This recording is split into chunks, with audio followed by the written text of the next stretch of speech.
Welcome to this week's Cattle Call. I'm Susan Littlefield on the Rural Radio Network. Cattle Call, of course, brought to you by Wolf Auto. Small town strong.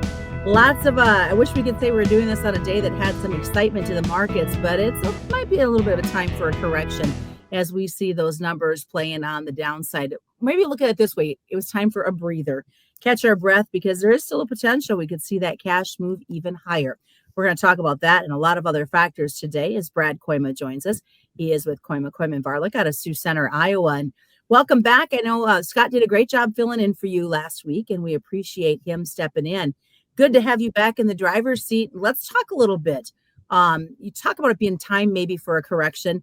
And I always keep thinking of your saying that you have on a Post-it note, up the escalator, down the elevator. And I hope we're not headed to an elevator anytime soon.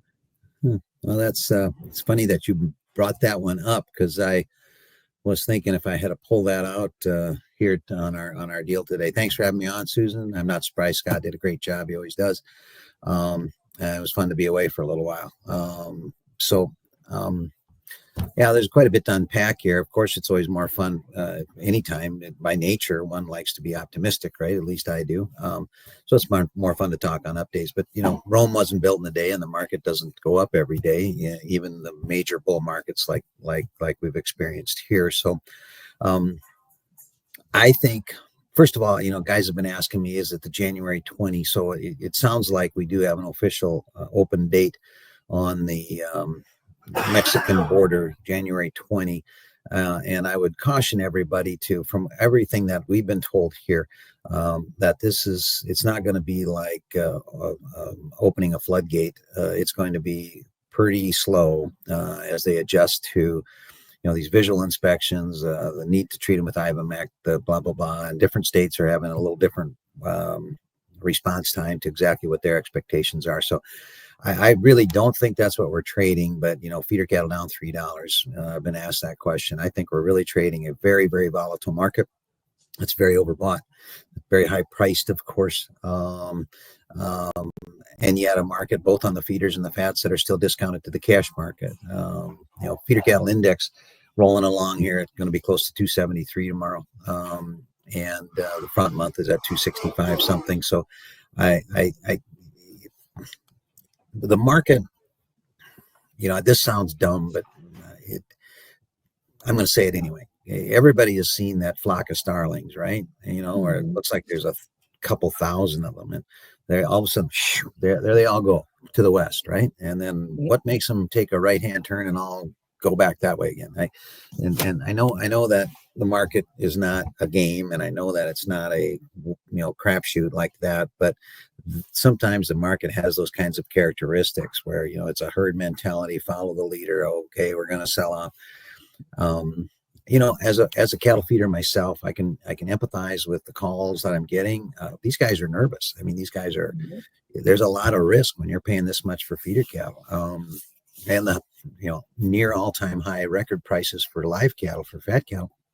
It just adds to the drama, and then you get a break, and people probably maybe overreact a little bit. If you asked me, do I think the high is in? I would say I don't think so. The fact that we're discounted to the cash market this much, I think, is still an encouraging sign, and I think the cash market is still in good shape, Susan. Well, and you look at the sale barns and the sales that they've been having, that sets the tone right there for what's going on in the country, the old-fashioned way of doing that marketing. The last real place of price discovery is the sale barn, 100% right. And I think you make a great point. This live cattle auctions here up in my neck of the woods this week they've been really high. Okay, you've got non-implant cattle bringing easily north of 210. Conventional cattle bringing in the low twos or more. So it would appear as though there's a packer or two that let himself get pretty close to the knife again if he's willing to chase or needs to chase that hard at a sale barn to buy cattle that probably don't have the greatest way up in the world too. So last week, the high of the whole deal for us here was 201. Mostly it was 200. Asking prices here are higher than that. I don't think that this will change our ideas on a Wednesday either.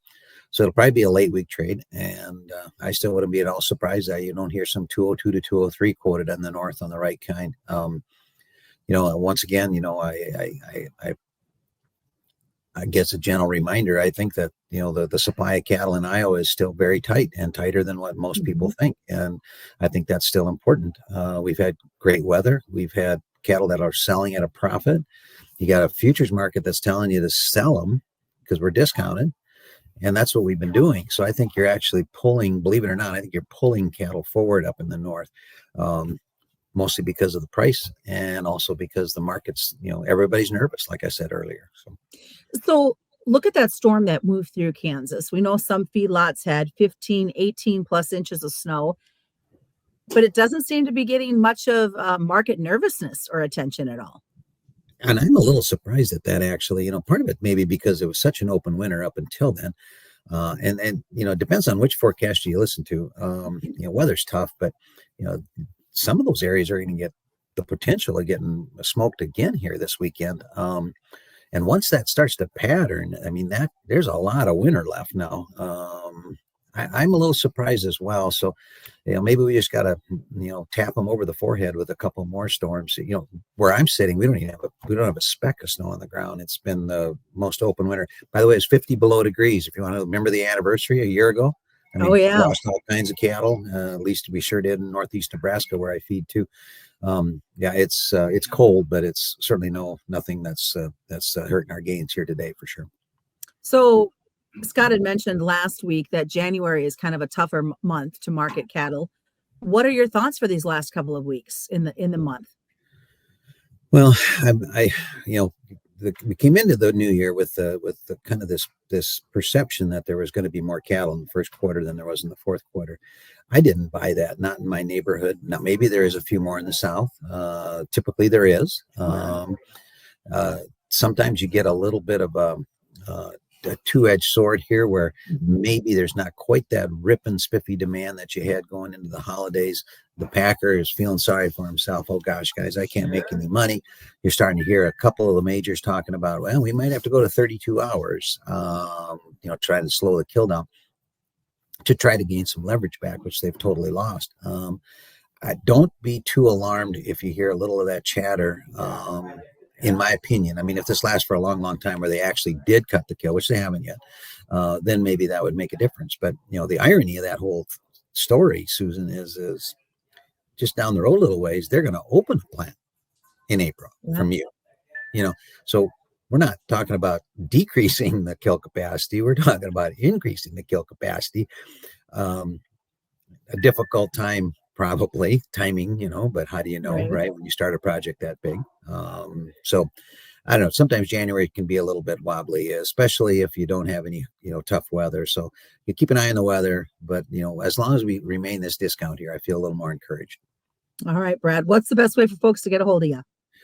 Check us out on kkvtrading.com or the phone number 712-722-0023. All right, that's been another edition of Cattle Call. Quick reminder that commodity futures and options do involve a substantial risk of loss, not suitable to all investors.